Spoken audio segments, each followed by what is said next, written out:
Lorsqu'on change consciemment, en se disant je ne fumerai plus, je ne boirai plus, je ne ferai plus ceci ou cela, lorsqu'on provoque délibérément un changement intérieur, ces décisions suscitent de grandes résistances et une déperdition d'énergie.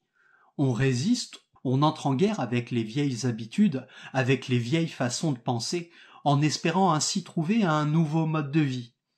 Le choix délibéré, l'intention délibérée de provoquer un changement, comporte une résistance et une perte d'énergie, et donc il n'y a en fait aucun changement.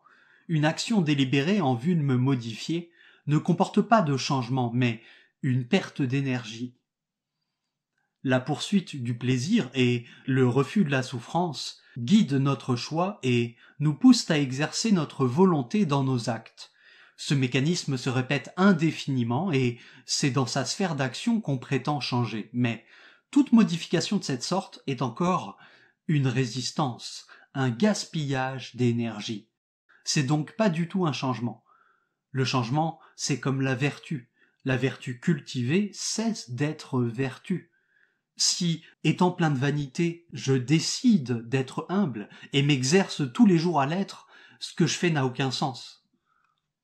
J'ai dit que lorsqu'on provoque délibérément un changement intérieur, ces décisions suscitent de grandes résistances et une déperdition d'énergie, etc.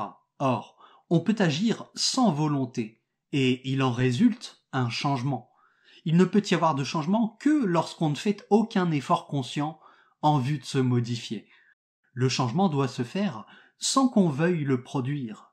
Il ne survient que lorsqu'on comprend toute la structure de l'image mentale ainsi que la façon dont elle a été engendrée. L'image mentale provient de la poursuite du plaisir et du refus de la souffrance psychologique.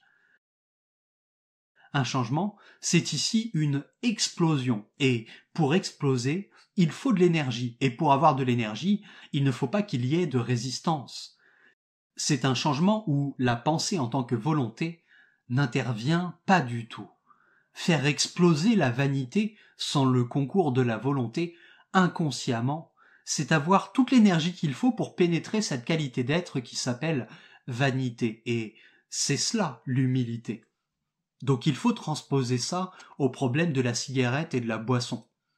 Vous pouvez mettre fin à quelque chose de façon claire et rationnelle, sans aucun mobile, n'attendant ni récompense, ni punition. Le devenir, la volonté de devenir quelqu'un, d'accomplir, de se réaliser, le devenir peut prendre fin, c'est-à-dire que